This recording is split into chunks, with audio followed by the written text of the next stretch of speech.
है और नकारात्मकता आगे आ जाती है। बंधुओं, इस भ्रम से निकलने की आवश्यकता है। इस दूसरे के भ्रम में अपने को पड़ना नहीं, क्योंकि विभिन्न प्रकार की शक्तियां अपने समाज को तोड़ने के लिए समय समय पर इस प्रकार के कृत्य करती रहती हैं। कहीं जाति के नाम पर, कभी भाषा के नाम पर इस देश को तोड़ने का काम, इस समाज को तोड़ने का काम।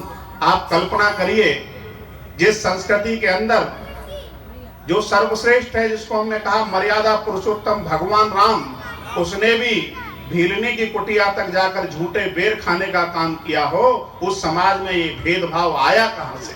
ये चिंतन का विषय है। जिस केवट को गले लगाने का काम किया हो, उस समाज के अंदर ये भेदभाव कहां से आया? तो जब जब ये बाहरी आक्रमणकारी भारत के अंदर प्रवेश किए, तब तब भारत के अंदर इस प्रकार की अव्यवस्थाएं फैली, और उनमें से जो दुर्गति खड़ी हुई, समाज टूट करके अलग खड़ा हो गया, अपने ही बंधु पराये हो गए, अपने ही लोग अपने नहीं लगते, उनसे दूरियां बढ़ गई, और धीरे धीरे जब दूरियां बढ़ी तो देश भी टूटने के कगार पर खड़ा हो गया। बंधुओं, आज होलिका जैसे उत्सव समाज के अंदर एकता का काम, समाज के अंदर समरसता का काम, सभी हिंदू समान हैं, हिंदवा सोदरा सर्वे ना हिंदू पतितु भवे, मम दीक्षा हिंदू रक्षा, मम मंत्र समानता। तो सभी हिंदू आपस में सहोदर भाई भाई हैं।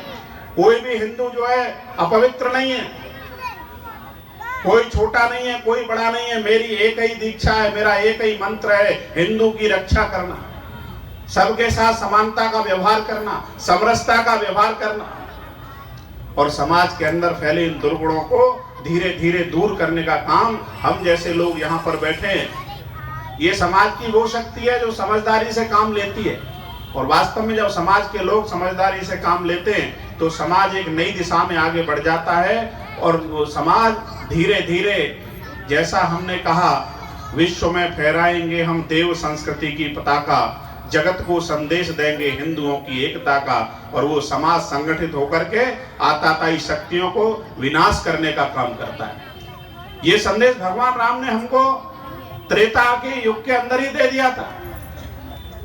चक्रवर्ती सम्राट का पुत्र रावण जैसी आताताई शक्ति से लड़ने के लिए किसी भी राजा की सेना नहीं बुलाई।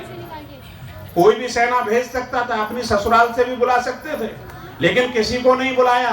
गिरवासी, वनवासी, जंगलों में रहने वाले आदिवासी, सबको साथ लेकर के संगठित किया, और रावण जैसी आताताई शक्ति को विनाश करने का काम भगवान श्री राम ने किया, और ये संदेश दिया कि संगे शक्ति कलयुगे, त्रेतायाम मंत्र शक्ति, युद्ध शक्ति स्व द्वापर युगे, कृते युगे ज्ञान शक्ति, संघे शक्ति कलो युगे। ये कलयुग के अंदर जो समाज संगठित होकर कदम से कदम मिलाकर आगे बढ़ेगा, वही अपना अस्तित्व बिचा पाएगा।